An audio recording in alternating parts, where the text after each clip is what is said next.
Evening and welcome to another edition of the Magpie Circle podcast. Notts County sitting pretty in second spot. Hope we're all happy. Win ugly or win with style. I know the greedy among us will want both. Personally, feel the points and look at the league table, and I am a happy bunny. Might not have been too pretty. 8 wins in 11 games, I think it is now. Very good indeed. Your thoughts and views on Morecambe, a debut EFL goal for young Whittaker. A lot of plaudits both for his performance and his debut goal. Second in the table then. Thursday night trip to Port Vale looms. I'll let you into a secret at my own expense. Went down to the ticket office today to see Gorgie and said, "Can I have my Port Vale tickets, please?" He says, "You're not the first, you won't be the last." He says they're print at home tickets. Dead right. So anyone else thinking of making a trip down to the ticket office to collect their Port Vale tickets, don't bother. When you got that little thing on the email, there's a little thing you click it, print them at home. All right. So there are no hard copy Port Vale tickets from the ticket office, as I found out today. 8 o'clock kickoff on Thursday as well. Other topics, the 3 up, 3 down debate from the National League to the Football League has been reignited. You will recall 2 years ago, we had the National League Chief Executive Mark Ives talking to us exclusively about that and his plans for that at the time. We're on the other side of the fence now. Are you for it or against it? And another thing to factor in, that may well lead to 3 up, 3 down between Leagues 1 and 2. Another reason to get out of League 2 as quickly as we possibly can.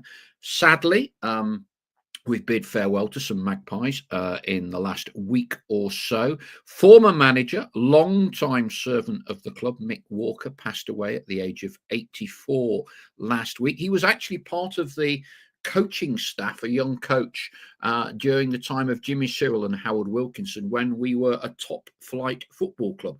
Went on years later to be a manager in his own right. Everyone remembers the victory over Tranmere, Charlie Palmer Day against Forest. Mick Walker, a great and loyal servant to the club, passed away at the age of 84.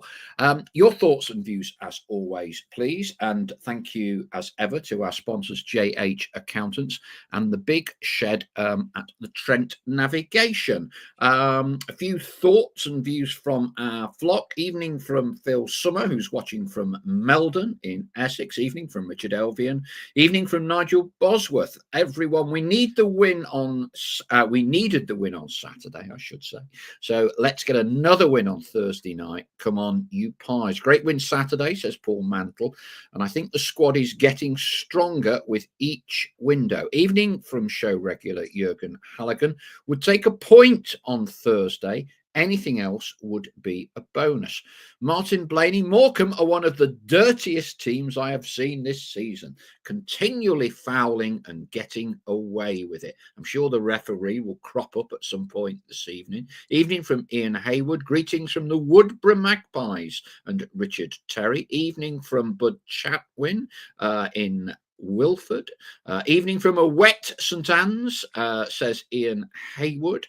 Great result on Saturday, says Robbie Stevenson. Jatta's goal reminded me of an old-fashioned striker's goal. Strength, speed, and then walked it around the keeper. Pure class.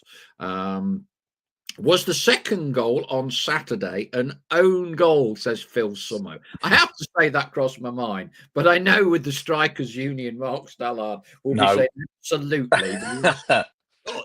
Was definitely Jatta. I ain't technically quite so sure. Yeah, it was definitely Jatta's last touch. And that's Strikers Union or no Strikers Union. Yeah. Oh, dear. Dogged win on Saturday, says Gazali. 9 more wins and the performances will be forgotten. It was a hard watch, but it's all about collecting points.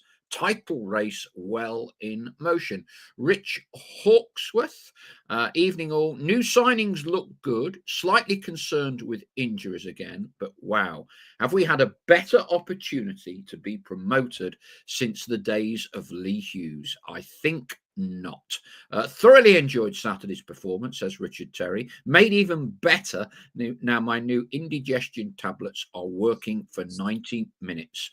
Ian Hayward, I like Jatta's confidence, rounding the keeper and the assurance that he cannot miss the goal. Hit it hard enough as well this time, or the defender did over the line, didn't he? Tim Watchon, in view of the injury situation, what chance the new man playing Thursday? Ian from Paul Huskinson, from Kay, from Royston, from Stephen Newton. We'll take a little break there. Stell, all about the results. You know what my mantra is. Mhm. I'm a tad surprised. One or two people, complain's probably the wrong word, but seem almost concerned we're not playing that well at home. And I understand the sentiment. We were just talking before we came on air. Bromley 1-1, tough one. Carlisle 1-0, hanging on a little bit. Carlisle, who knocked the ball around well. Got rid of their manager since then, so obviously they can't have been that happy. And it was difficult. It was a slog, but ultimately an easy win in the closing minutes. I don't think we were too worried on Saturday. But for me, this is all. Wrexham, Stockport, Mansfield had a load of these types of results last year at home. And I always thought that we beat Grimsby, people go, I want more game, more results. I never thought we'd have another 10 Grimsby types of games and results at home. But if we're going to get automatic, keep bringing these games on. For me, I'm happy. Absolutely. I say, if you put the bottom line as winning games, which it absolutely should be, then the results and performances are two separate things, but obviously the result is the more important thing.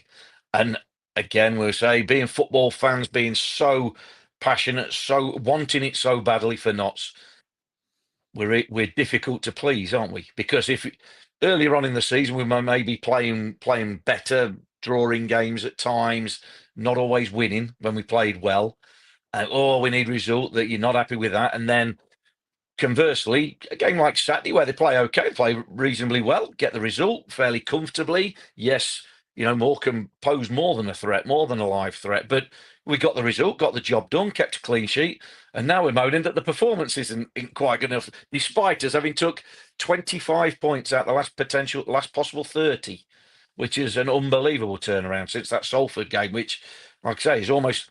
Hopefully, at the end of the season, we'll look at that Salford game as like the line in the sand game, where everything turned. When you go on one side of a run, turn it round, and then go on a run, an unbelievable run, completely the other side. Different fortunes, playing better, getting results. That's the main bit. You could look at a few of them games in the run up to Salford. I'm not including the Salford game, where we didn't play brilliantly, but we didn't play terribly, and we didn't get results. And conversely, when you get a result, when you win a game, like on Saturday or previous games before that, you sort of gloss over the performance a little bit because you've got a positive result. So the result always has a sort of an impact on how you view the performance, when in actual fact, the performance levels can be quite similar. It's just the results can be absolute polar opposites at times. So we would always take winning scrappily, winning anyhow, doesn't matter. Of course, you want the performance. And again, Notts in spells played some really good stuff at the weekend, but it's all about that, all about the scoreline, should I say. Performance is secondary. Yes, you want the consistency of performance, because over 46 games, that takes you to where you want to go. If you do the same thing time and again and do it well enough, you believe you should come out with a positive result more often than not. But again, bottom line, you absolutely nailed it on the head. Last season, any season, teams that achieve anything, teams that win anything, win them. What am I going to say? I'm not going to say 50% of scrappy games, but they win more than their fair share of scrappy games. That's the difference. When teams play well, they can win any week. But to do it consistently, you've got to be able to win games when you're not absolutely at your best. And I think that's what Notts have done really well in the last few weeks. I think there's been some really good performances in there and some really good spells of football in there. But what they've got this season particularly is that doggedness, determinedness, a gritty side of the game, a solidity at the back and throughout the team to not concede, to not need to score five to be sure of winning a game. And that's where you get results like Saturday, a 2-0, where they could have easily scored, as we saw. Good save from Alex Bass. They at the post. I don't know whether Bass got a touch on it in the first half, but they could have easily scored a goal and easily ended up nicking a point.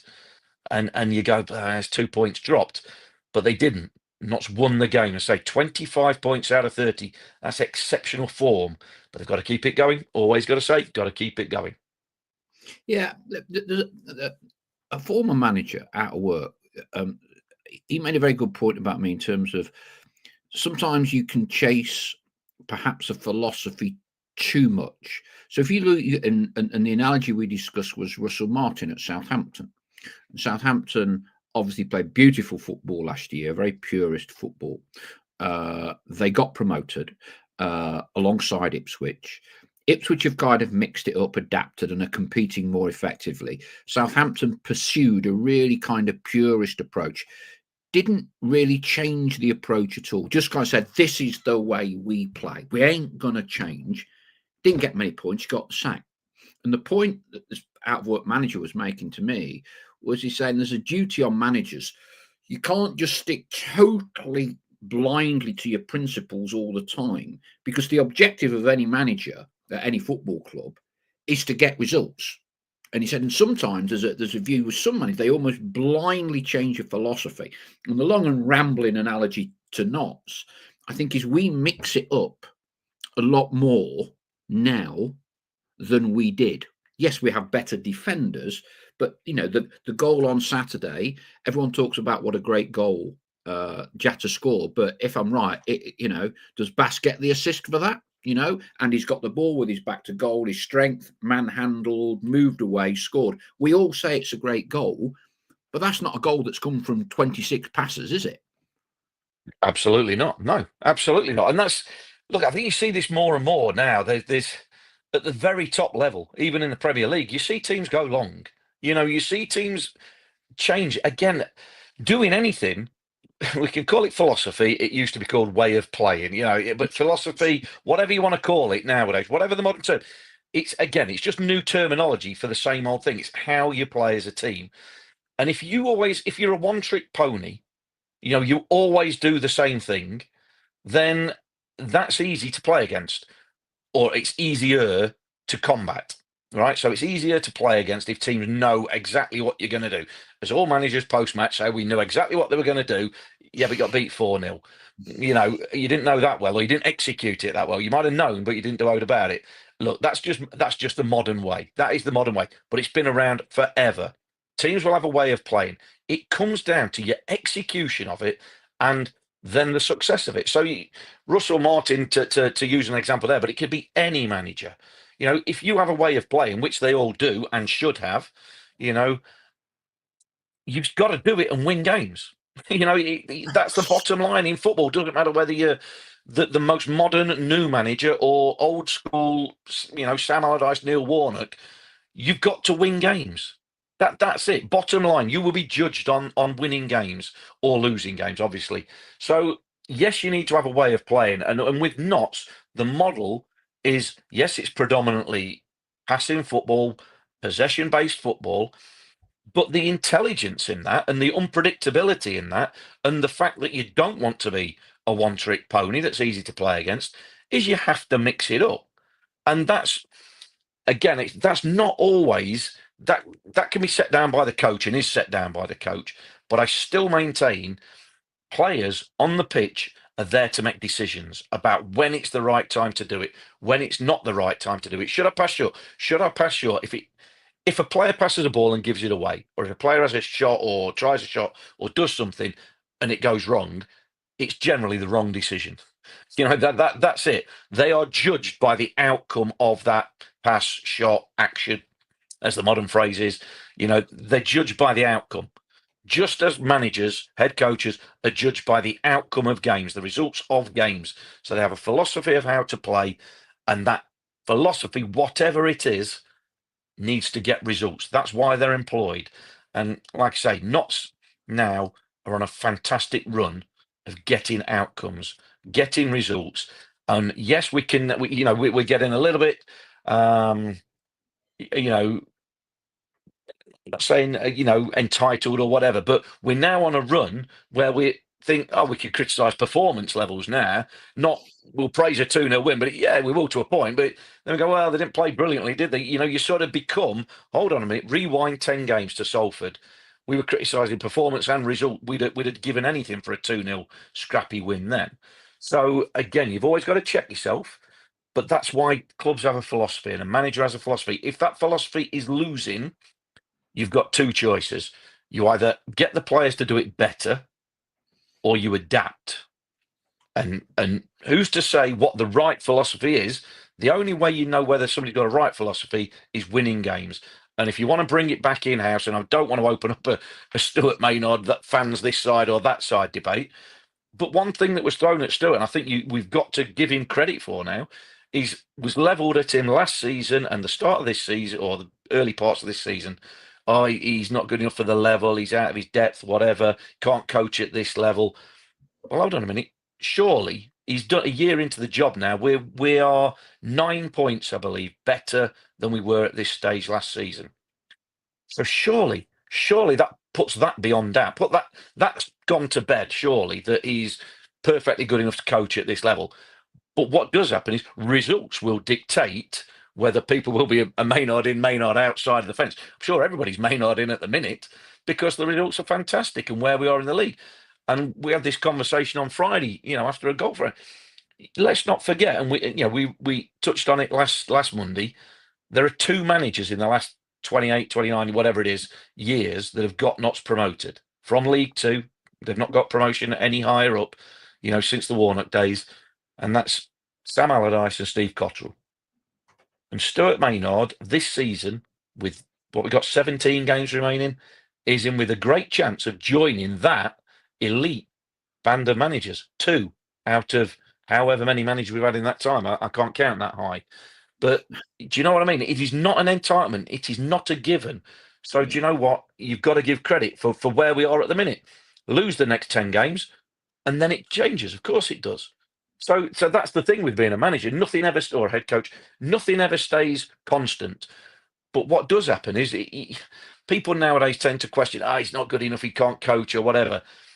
You don't become a good coach 1 week based on the result and a bad coach 2 weeks later because of the other results, or vice versa.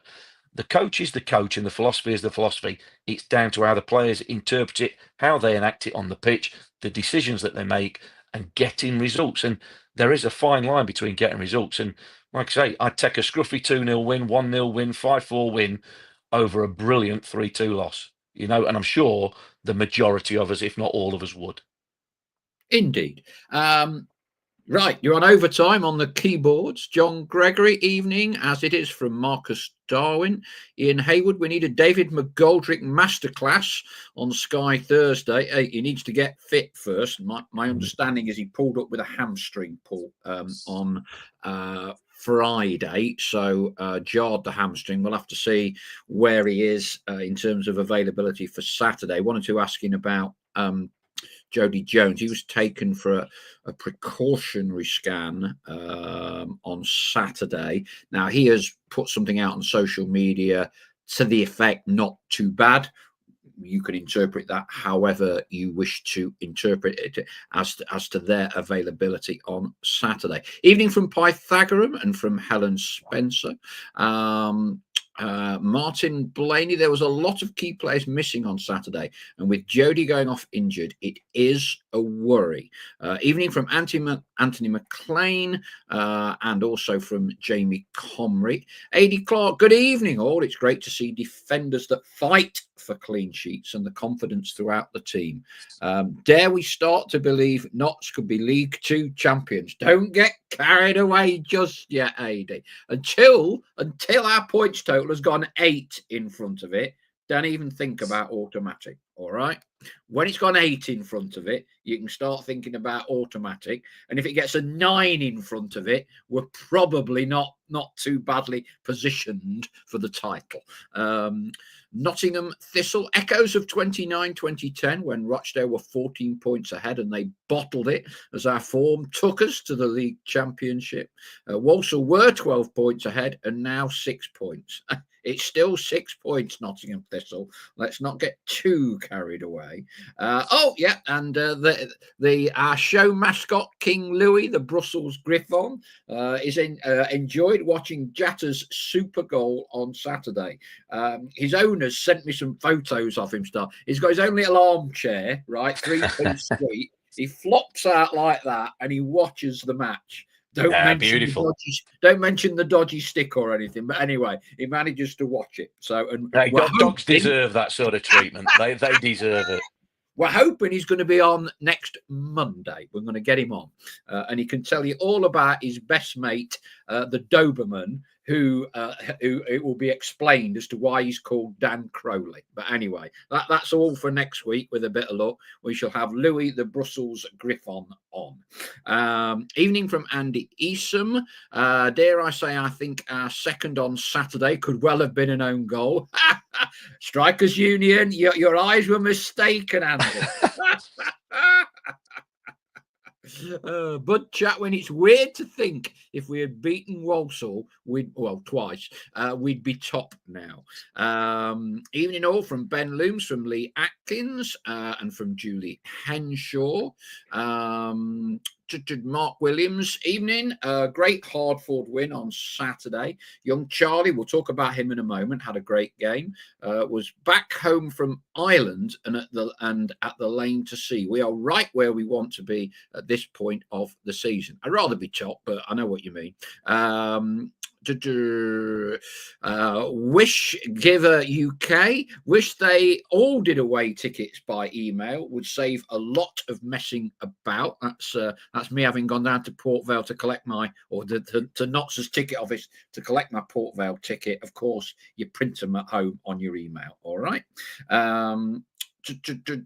All for 3 up and 3 down, says Ian Hayward. We'll talk about that in a minute. Mick Walker says Rich Hawksworth presided over one of the best seasons in our history, 1994. Hello from Dave Hart. Sean Lee Atkins from Poole, nice part of the world in Dorset. Adam Kent, Thursday's a massive match. We will see if we are contenders by Friday morning. Shame inconsistent refs are not helping keep us injury free. James Moore, Saturday was one of those games last season where we'd have drawn or conceded late from their pressure. Really pleased with the result.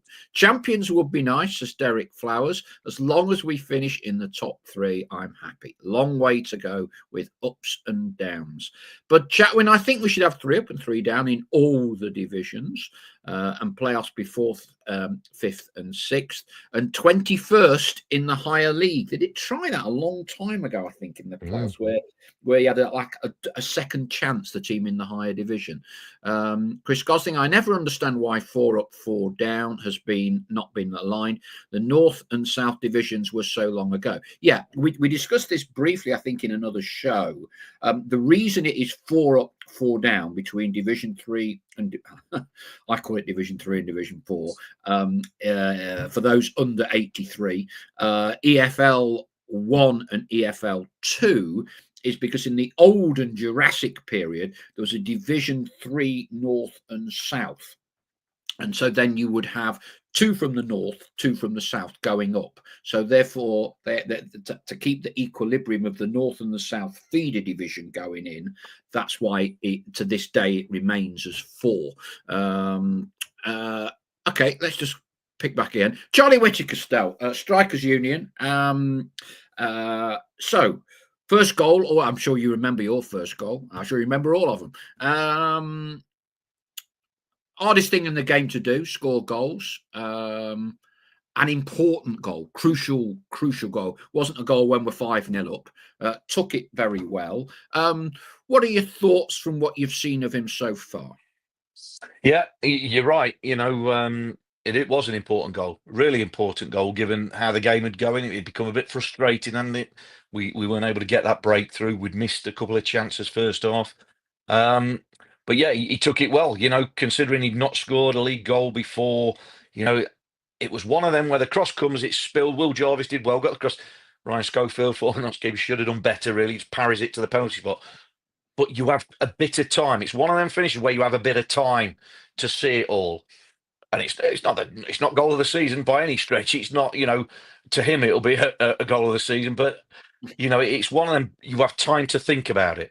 And he mentioned in his post match afterwards, you could tell he was buzzing with it, as you would expect. But he mentioned afterwards it would have been easy just to blaze it over the bar in a bit of a panic. Oh, this could be it. It's so important. I'll try and smash it as hard as I can. And you snatch at it, lean back, trying to get power into it, and it goes up into the cop. And he didn't do that. Kept his calm, kept his technique, made sure he kept it down, found the gap, and it went in, broke the deadlock, and the rest is history, as they say. But yeah, very impressed with him as a general player. Two full 90 minutes now he's done, plus a couple of 15-minute cameos, wasn't it? But thought he did okay down at Gillingham, some nice touches. But yeah, I thought, again, nice touches. He had a good strike in the first half that brought a decent save out of Schofield. But what I like about him is the fact he's mobile. I like the fact he gets around. He'll play. He can play up at top. He played slightly more withdrawn down at Gillingham in one of the little pocket number 10 positions. But on Saturday, he was more up alongside Jatta. Yes, he can drop deep, and he's got that mobility to come deep and then still have the legs to get in the penalty area as well, which is where his goal came from. But I like his mobility as a striker. You want players from deep who will run in behind and take the eyes of the defenders from you, because if you just stand up there, the front man, nobody goes beyond. Makes it easy for defenders. If you've got runners running past them, they're thinking, "Oh, do I track them?" And a split second hesitation can give you a yard, can make a difference. So I like that about him. What I've seen of him so far, yeah, very impressed. But again, like everything, needs to keep doing it. But hopefully that first Football League goal, which is a tremendous occasion. I remember mine, obviously. I don't remember them all. Thankfully, I got more than one. But, he will remember that forever. Can't take it away from him. At no point, his family were there. That's a great day for them. But now, hopefully, that gives him confidence to go on and build on that. Have a bit more confidence in the game in general. Right, I'm going to go and get my next one. I've got one. I can go and get a goal every game, and when I get one, I want to get another one in the game, and I want to dominate games and really make a name for myself. He's got this 6-month contract, 6 months, half a year, half a season contract at the end of this season, and he's got a chance to put himself in the shop window. But more importantly than that, he's got a chance to start his career and make a real name for himself and really start to eke out a Football League career, wherever that may be. Hopefully it's at Notts for a long time, but he'll be concerned about performing, and that's a good position for Notts to have, a player that is desperate to perform, got that drive and that motivation to go and perform between now and the end of the season. And if he does that, then the rest will take care of itself. Martin Blaney says we ground the result out on Saturday without the performance. Duncan Comrie, to win promotion, you have to be able to win ugly. Ground out the result for dramatic effect. Martin Blaney repeats, I'm happy to win ugly if it means promotion, says Lee Atkins.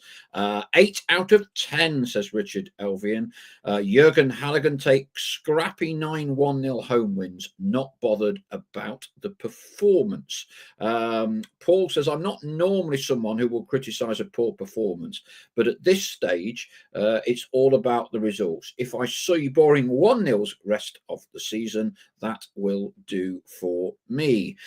Richard Elvian, yeah, imagine if Morecambe had gone up 1-0 when they hit the post. They did, didn't they? Gave him the eyes and went near post. They're kind of like the fine margins in any level of professional football. Arsenal won a title winning 1-0, says Martin Blaney. We didn't look like we were going to score for long periods at Morecambe, says James Moore. Jatta and Didsey are burning out, he thinks. Traore needs to come in as soon as possible and hit the ground running. When we win promotion, says Bud Chatwin, he was a bit down last week. He's hyper this week. No one will remember the scrappy 1-0 wins. They will be dancing in front of the council house, Brackets if we are allowed. Yeah, good point. Yeah, wouldn't let us have a party, would they, after Wembley? Chris Gosling, think the club's presentation of Elves confirms we won't see any additions to the backroom team now. Yeah, so João Alves has been promoted. So we are so promotion for him doesn't appear so far that there is going to be anyone to replace the brothers who have left. I don't even particularly want to dignify it with comment, but the usual Twitterati numpties have been out in force saying Richard Montague is off to Swansea. Righto, yeah, not even worthy of comment. Stuart Dakin, one of better halves this season was first half against Walsall. Look what happened. Results and clean sheets. We still play well in spells. Ian G, in scrappy games, we perhaps need players with bite. We can look a little lightweight in the middle of the park. 8 out of 10. We can carry on looking a tad lightweight until at such point if results stop going our way. Liam Hartley, the analogy that we spoke about with Southampton. The problem with Southampton was there were 19 teams better at it. Yeah. Great goal, proper route one, says Paul Hawksworth. Love it for Jatta's goal. Right. Okay. So 8 wins, 1 draw, 1 defeat. All looking pretty good at the minute. Are we getting a tad carried away at the minute, Stell, or not? Or is there an awful lot of room for optimism and to be looking at automatics rather than playoffs? I think a lot of people, well, Salford weren't even looking at the playoffs, were they? But I think a lot of people are targeting automatics. You know, you and I disagree slightly. My view is if we don't get automatics, it's a failure this year, you know, but, you know, never be afraid to put yourself under pressure. We spoke about on the golf course, didn't we, on Friday, where, by the way, hot aches. God, I've only just recovered. If you parachuted Stockport, Wrexham and Mansfield, or they were in this division this year, I still think they're the top 3 this year. I do. I think they would amass more points and win it again, but they're not. And I don't see too many other teams, with the exception of Walsall up till a week or two, that in terms of results were significantly better than everybody else. You know, how much should we be talking about automatic at this stage of the season? How realistic is it for you? Well, it's very realistic. And like I say, you can only say, are we getting carried away with, depending on what you think. If we've sewn it up, that's it, it's done and dusted. Yeah, that's carried away because there's a lot of games to go, 17 games to go. We've seen go back 17 games and look how topsy-turvy that's been for Notts. You know, that 10 games, yes, we've done brilliantly. 8 wins, 1 draw, 1 defeat. Go back 7 games more than that, it looks a little bit different. So that could very well replicate itself between now and the end of the season. It's the roller coaster. We're on it, but there's reasons, multiple reasons to be optimistic without being carried away, without thinking it's done, without, like I say, without giving Stuart Maynard a lifetime contract and all the players 10-year deals.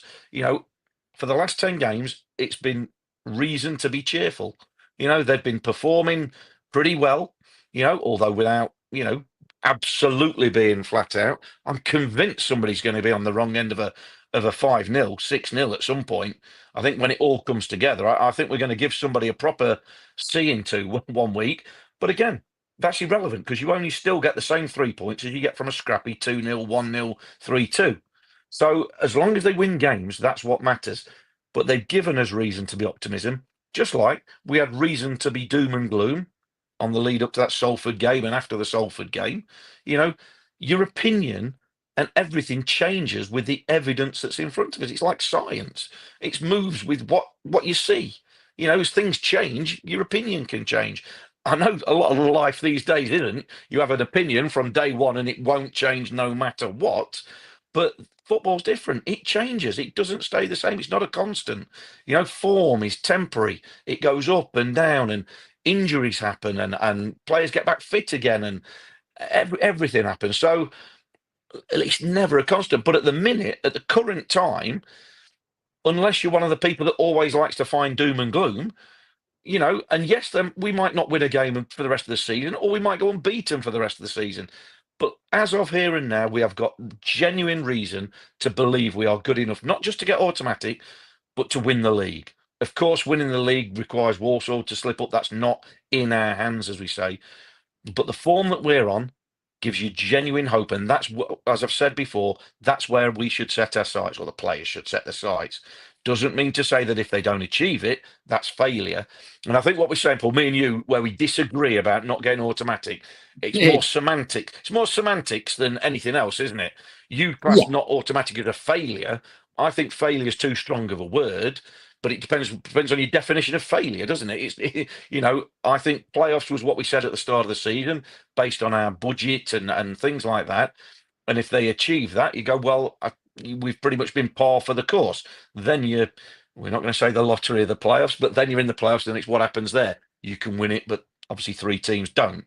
But I think at the minute, as we speak now, with the form that we're in, with the position in the table that we are, there is no reason for us not to talk about automatics. We can talk about it. We haven't got to go out and play the games. As long as the players stay focused on just the next game, which they have done brilliantly, they have done brilliantly over the last 10 games, particularly, then that's all that matters. But we can hype and talk about it and, pat ourselves on the back, even though we don't do anything, but pat ourselves on the back for how well the team are doing, and they're all doing. And, conversely, you try and be honest and appraise what you see. So when we're critical, it's because what we're seeing isn't what up to the level that they've set them or we expect of them. But likewise, there's nothing wrong with praising when they are achieving. And although the performance levels, as we've said about, maybe not their absolute best, the results is the best run they've had all season. So why wouldn't you be full of praise for them? Robert Cretan Hero, I think that's a new one. Some fans are sounding a little entitled, expecting to win every game. None of the opposing teams are going to roll over. Every game is going to be a hard-fought battle. Rachie Bell, I think Wimbledon will fancy themselves for automatic promotion. Still a long way to go. But Chatwin, Gillingham were top and everyone thought they were going to win the title. Then Port Vale and now Walsall. This is the hardest division in the 53 I have watched. I don't know whether it means hardest or most competitive. Anyone from the top 10 can get promotion. I think I agree there, but there's a lot of teams will hold out realistic ambitions of being involved in automatic, let alone playoffs. Goal difference matters, says Andrew Rayson. So that 5 or 6-0 could make all the difference. Ours is better than most of the others, actually. So we're good in that respect. I'll take that 6-0 against Chesterfield, says James. We will win the league on the last day, says Bud Chatwin, with a scrappy 1-0 against Doncaster. Richard Elvin reassuring that with the changes on Saturday, including JJ going off, the team ground out 3 points. Robert Minister, I wish people could be as pragmatic as Stell is. Couldn't agree more with his thinking. James Moore, can we all just take a moment to appreciate the downturn of MK Don's form since Dan Crowley's arrival? Now, come on, James, don't be bitter. Sometimes the grass isn't always greener. It's tougher at the bottom. Oh, sorry. P.S. I'm not bitter. Happy emoji. Chris Gosling, James Bass and Crowley are all level on assists in the last 6 games. It's a results business. Is that me? Sorry, no, it's Martin Blaney. And not always pretty football wins matches. I think we've done that one to death tonight. Andrew Gregory, best subs bench on Saturday. And when they came on, we were not weakened, as has often been the case for me up to now. Kay, I really do hope if we are top three towards the end of the season, we can start putting home fans in the Cyril. It's another of my bugbears. Darren McGee. Jarvis was brilliant on Saturday. AD Clark, has Stell got any more snooker jokes lined up for commentary, or is he giving it a rest? Well, I'm always at the gate. Oh, You oh got dear. this. Hey, give it a rest or give it a break. Either way, they both work, don't they? No, that was, you wouldn't have heard that, Paul. That was at the end of the commentary. I was waiting on Dave coming up with a pun. Their back four had contained Hendry, Williams, and Taylor. I said it's more akin of the Crucible, former world champions, than anywhere else. And I thought it was about the 94th minute he'd not mentioned it, so I thought I'd give it a mention. But no, I thought he'd have had it on cue. Yeah. I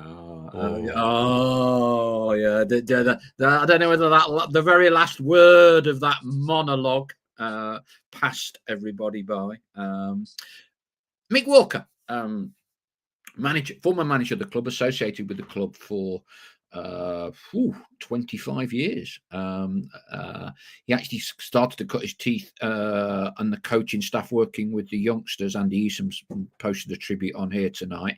A great servant of the club, with Howard Wilkinson and Jimmy Cyril, and went on to become manager in his own right.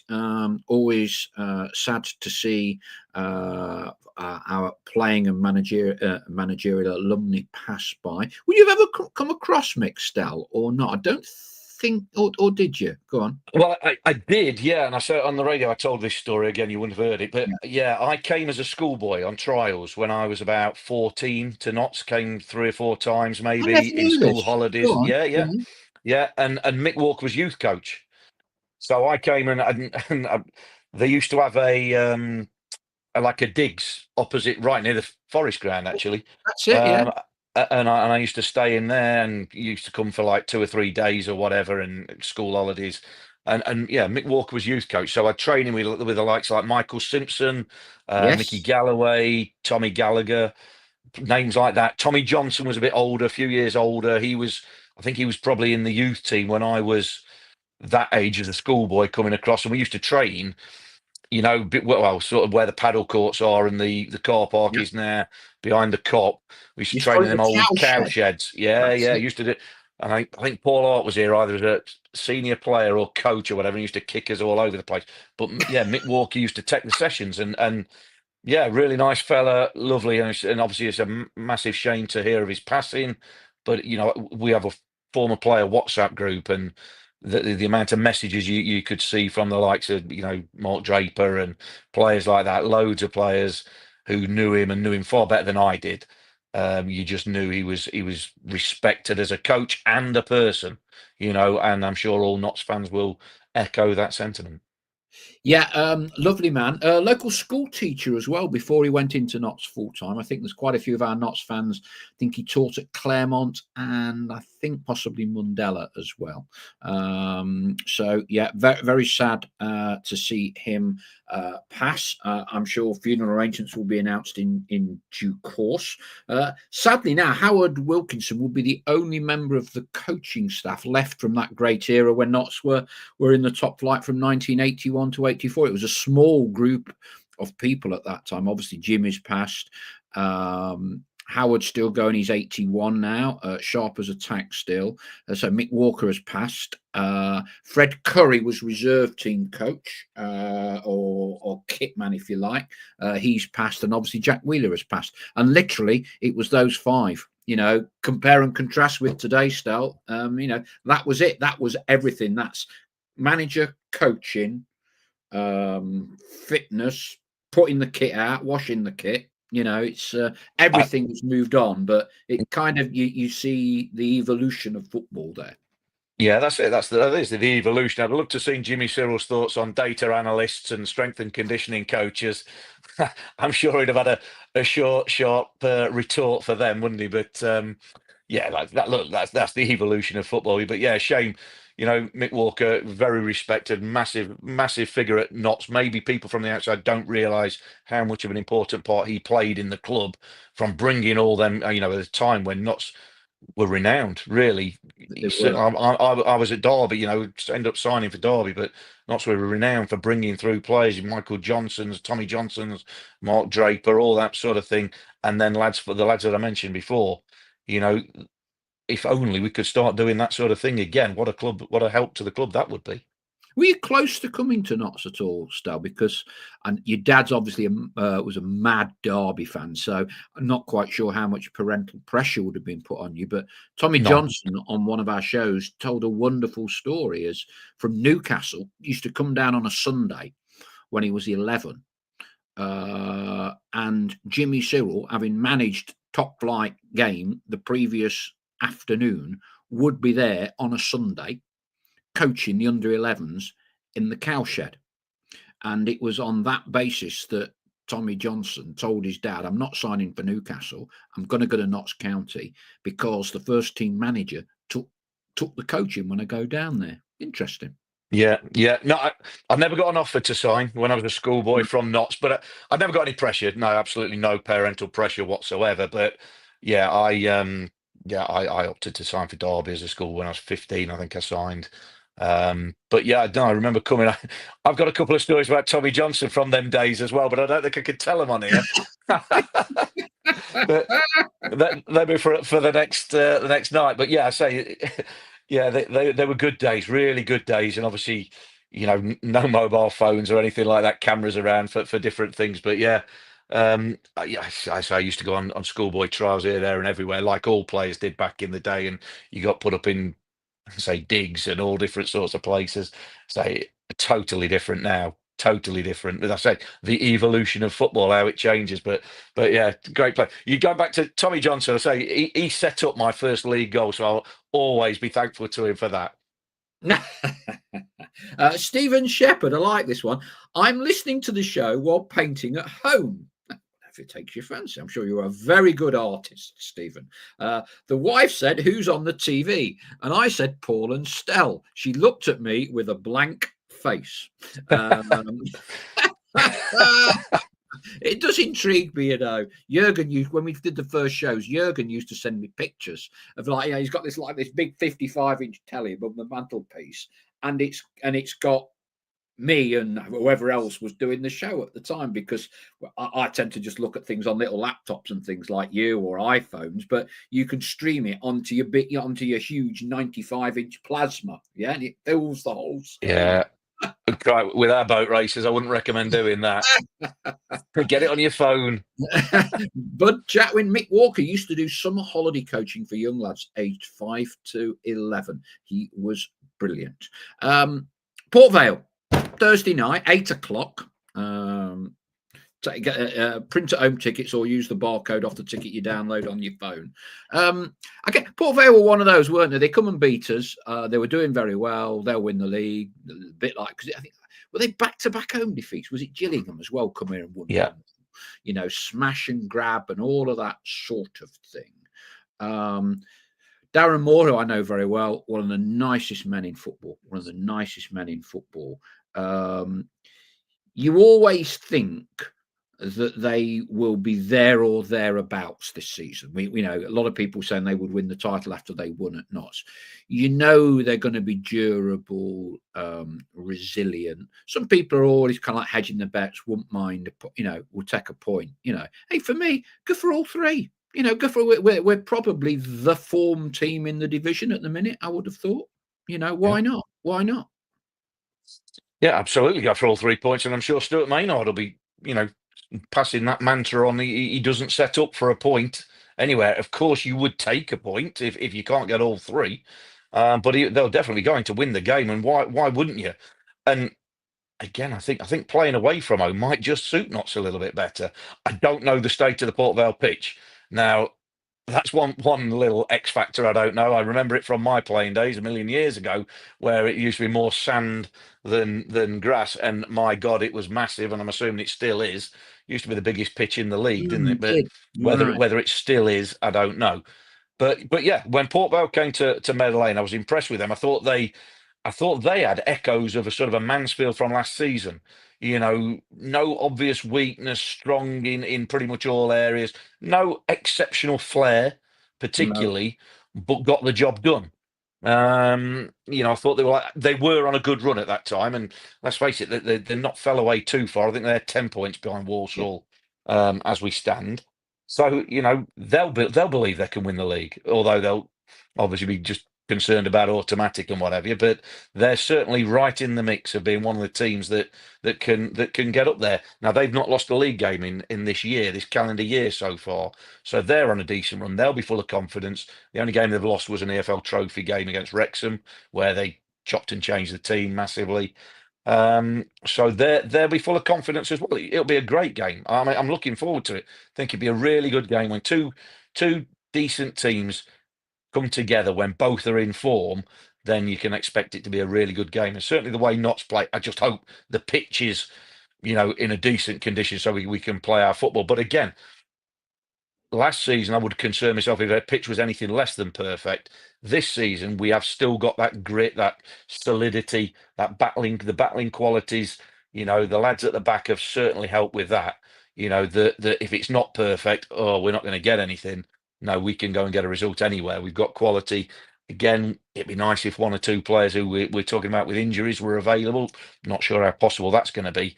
But I'm really looking forward to the game. It'll be a tough game, no doubt about it. You say Darren Moore's got a good record as a manager. He gets his teams well organised, and they'll be difficult to beat at home. But Notts have got the ability, they've got the quality, and they've got the confidence to go and beat anybody. So absolutely go for all 3 points. But a point wouldn't be a disaster. Yeah, interesting the point you make about the pitch, because we have had some comments tonight, and it's something I think quite a lot of people have noticed, that the Notts pitch, and I'm sure it's perfectly flat, but it does look to have lost a bit of grass in certain areas.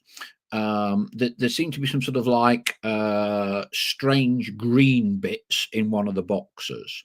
Now, my Well, understanding, I can fill you in on that, Paul. I do know the yeah, inside track on that. Apparently, on one of the league games, one of the televised games, should I say, they have them. Is it like flamethrower things, right, or things that inflate? I don't know what it is. Either way, they have these things on the pitch through these cables, whatever, pumping heat in and either inflating something or flamethrowing, whatever, and it's basically scorched the turf in the penalty area. So I'm sure that the okay, club are not happy with it. I'm sure, and okay. I don't know how you go about claiming on insurance for stuff like that, but that is not. That is a sort of outside incident. That was what that was. If you see, there's two either side of the penalty Yeah, spot, into it in that's the it. cop Yeah, end, yeah. and I asked Nick Richardson about him, and he says that's what it was. That it's something to do with one of the TV games, or the flares, or can't remember. They said it was the flamethrowers, or whether this hot air thing that pumps up and inflates whatever, I don't know what, flag or something. Hmm. But yeah, that's what it was, basically burnt away the turf there. So um, yeah, not best impressed with that. But yeah, it is showing signs of wear and tear in it, the pitch. In terms of the look of how green it is, but it Yes. looks to be playing absolutely perfectly. So again, it might be more cosmetic than actual problems in terms of the pitch, because I think it might just take a little bit of a season or so just for it all to knit together and come through maybe as lush as they would like it. Yeah, and I think in part, Notts are using the pitch a lot more. I went to a training session with the player sponsors 2 or 3 months ago now, and I was interested to see that on a Friday the training session was on the pitch, and that's a regular thing now. And I'm all for it. Really helps players acclimatise, customise, become more used to the playing pitch rather than on a training ground. And I was having the conversation with Stuart while the groundsman was there, and we all know what groundsmen are like, Stell. you know, Yeah, they love that piece of grass. They do 26-hour days, but they don't want anyone to ever play on it. yeah. Which, of course, if no one ever played on it, they wouldn't have a job. But they don't quite necessarily. They don't always see it like that, do they? And they were saying that with the more modern applications and agronomy, is it, that Notts are now in a position. You're now in a position to be able to start playing again on a Friday, training on it, and not be too detrimental. Whereas it went through a phase where you'd never go on the pitch other than on a match day. So I do wonder if perhaps there's a little bit that aligned to it as well. But yeah, I mean, look, away from home, we've done fine. Gillingham wasn't great, if you remember. Did his touch on that pitch Yeah. didn't affect him. And I've just seen someone say, "Oh, tough, awkward pitches coming up." Newport, I've got to say, Newport's one of the best pitches of the lot. Since they spent all that money on it, it's really, really good. And when I was watching Newport Morecambe last week, as you do, on Richard Stanton's dodgy stick, that it was You're determined to incredible. get him done. You're determined to get him done, aren't you? Yeah, lives in Hucknall. Hey, if you're watching, yeah. But no, Newport's pitch was perfect. They spent a lot of money on it. Absolutely perfect pitch now, because obviously they have the rugby on it as well, don't they? So Yeah. not sure what Fleetwood might be like, but hey, look, when Yeah. you're playing well, you don't worry too much about things you can't control, do you? You control what you can control. Pete Thompson, there's a name from the past. Andy Easom, Notts' legendary groundsman. Go near his pitch on a non-match day if you dare. Yeah, he used to chase people off quite literally with a pitchfork. If you went on his pitch and he didn't know who you was, he'd run after you with a pitchfork. I remember a Garincha type free kick, says fine leg. Garincha, crikey, that had been before my time, by Don Masson at Port Vale. Probably the best goal I've ever seen by Notts. Can't remember that one, to be honest. That is going into the memory banks. SB, it's been one of the harshest winters we have had in a while as well. Yeah, certainly not helped it. And don't get me wrong, Notts, I don't think you can lay any criticism at Notts on Notts. No. It's just unusual that it's not completely 100% grass, isn't it, when you look at certain bits of it? Yeah, but and that point you made about them using it more, that goes back to the investment that they made in it in the summer allows them to use it more. So allows them to train on it on a Friday and then play on a Saturday. And it, like I say, other than there being one or two barer patches, not bare patches, but one or two thinner patches, it's playing perfectly well. So like I say, that's the reason for the investment. It allows you to do things like that, which might just give you that extra 1 or 2% when it comes to the game day. You've played on it the day before. You know how the ball zips along on it. You know how it reacts. You've got the dimensions of it. You've got the feel for it. So, like I say, these are things that would never ever have happened 20 odd years ago because the groundsman would not let you on the pitch the day before a game. Probably wouldn't let you on the pitch the week of a game. So all these things just working towards giving you them little advantages potentially. 3 up, 3 down. It was an interesting. 3 up, 3 down between National League and Football League. When you're in the National League and there's only one automatic, you're desperate. Yeah, you're desperate to give yourselves a better chance. And we fell into that category. Absolutely. Had the conversation with Mark Ives, the chief exec, when he kindly came on the show for an hour. He said it was a short to medium, not a long-term project. It's gathered a bit of legs, a bit of debate in the last 7 days. We're now on the other side of the fence, Stel. And being in League Two, hopefully only for 3 more months, you do increase the chances of dropping out of the league if it's 3 rather than 2. What would your thoughts and views be on that? Well, again, I try and stay as consistent as I possibly can. I wanted 3 up, 3 down when we're in there. I don't see the reason why it would be any different now. And I saw the interview with Mark Ives or read some of the dialogue from it, and I thought it was interesting. And I think he makes some valid points. Like I don't see why there's any difference in any of the divisions. 3 up, 3 down seems a perfectly reasonable scenario for every division. If it's good enough for the Premier League and the Championship and that, why any different anywhere else?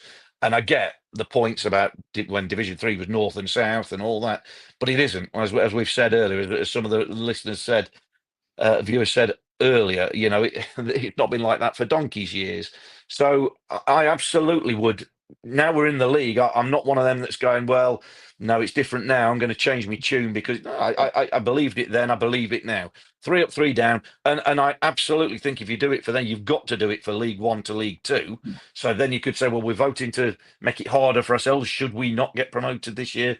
I just think 3 up, 3 down is the way. What I did find interesting when he said, well, why don't they just the league just adopt the National League and it becomes Division 5? He wasn't so keen on that because that was probably do him out of a job, wouldn't it, as the National League sort of executive?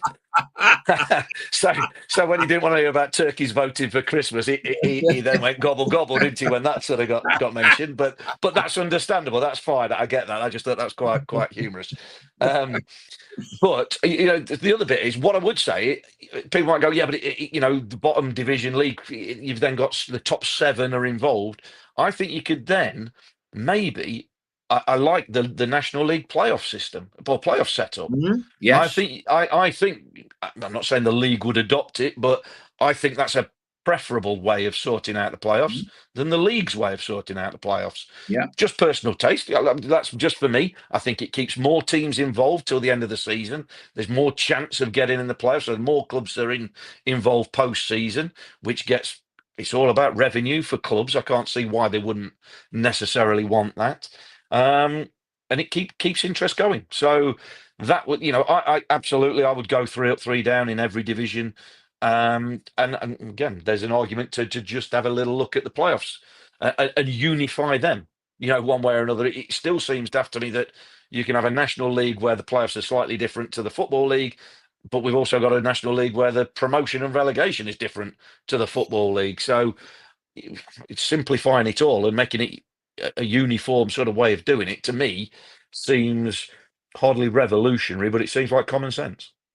Yeah, and I've got to say, I would be an advocate of 3 up, 3 down, standardising it across all the football league. The only thing I might look at, Stel, if you were talking hypothetically, I think I think as part of any negotiation, I think you would put the thumb screws on the National League a bit. So you know how they kind of like, oh well, somehow the smaller clubs seem to have a disproportionate say in the National League because they've been longer members than the big clubs that dropped down. So you had the Dover guy, the Boreham Wood guy, whatever, and in the way they divvied up those like emergency funds in COVID, they insisted on sticking, was it with five subs, because clearly the smaller clubs didn't want it to be 7 clubs to standardise with the EFL. And I do think you would almost effectively make the main National League a mirror image of the EFL. And I think there's an argument to turn around and say that every team in the National League has to go full-time professional if you get promoted at a National League North, National League South, because you would not want to be in a position where you've got teams that really are nowhere near capable of going up. You'd want, and for me, that the absolute minimum criteria for that is you have a full-time professional playing staff, management squad, a full-time football club, and try and drive that standard up a bit, because you are going to be having 3 EFL clubs each year, not 2, dropping into that league. Yeah, well, I think absolutely. I think what you're saying there would probably form some part of the negotiation.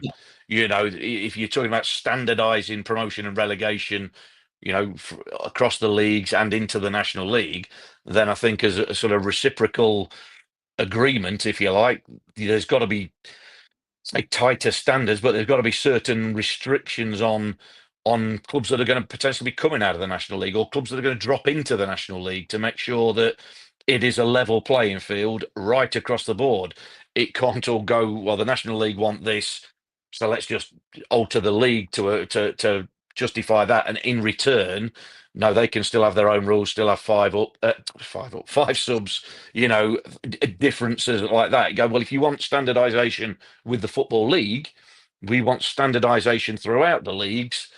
And therefore, in theory, puts everyone on an equal playing field, and the cream rises to the top.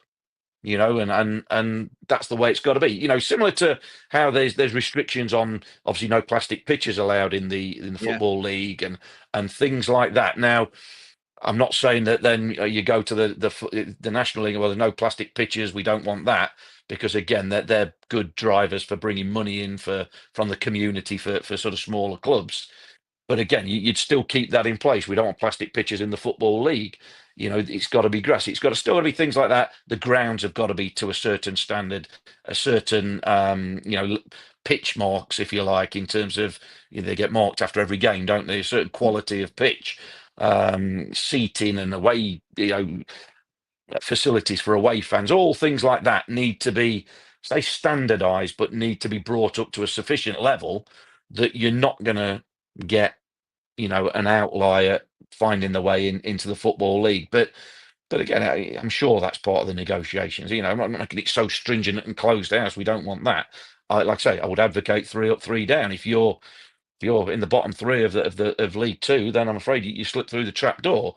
But the other side of that coin is, and we've been there, is that there's three back up, so you've got a reasonable chance of getting back up if you get your ducks in a line. So I would certainly advocate 3 up, 3 down. I did do when we were in the National League. I'm not going to change my tune now we're out of it. So I don't see that as a problem. Anyway, what does it matter to us, Stell? In 3 months, we'll be in League One. Fingers crossed. Hey, on that optimistic note, let's not count our chickens, our mallards, stallards, whatever it is, and Dawson. We shall bid you all farewell. Thank you very much indeed. Look forward to seeing everyone at Port Vale on Thursday. I've seen some messages on the board that we're in the opposite away end. Are we? I don't know. I've not done very well because I've tried to get a ticket that doesn't exist from the ground, and I understand we might now be at the opposite end to normal. But anyway, I'm sure we will find it all out on Thursday night, 8 p.m. kickoff at Port Vale. We'll be back next Monday night ahead of 2 home games, isn't it? Is it Colchester and Tranmere? Colchester and Tranmere. Yep. Yeah. Colchester, Tranmere. So 2 winnable home games. After a winnable away game. Yeah, and King Louis, the Brussels Griffon, will be joining us next Monday. Well, as long as his owners consent, sign away the waiver forms or whatever to be on air. So you will be able to see King Louis, the Brussels Griffon, regular Notts County fan and regular Magpie Circle member of the flock. And before anyone says, yes, he will be speaking a lot more sense, certainly, than I managed to do normally. He might be worth getting on the 95-inch flat screen TV. It'd be better looking than us two. Yes, the Mutley, the Magpie Circle Mutley will be on next week. King Louis, the Brussels Griffon. There you go. Thank you very much. Here's the 3 points Thursday night, even at Port Vale. Stel, thank you as always for your time. Cheers, pleasure. No problem. Have a good week, everybody. All right, we'll see you soon. Cheers for now. Bye-bye.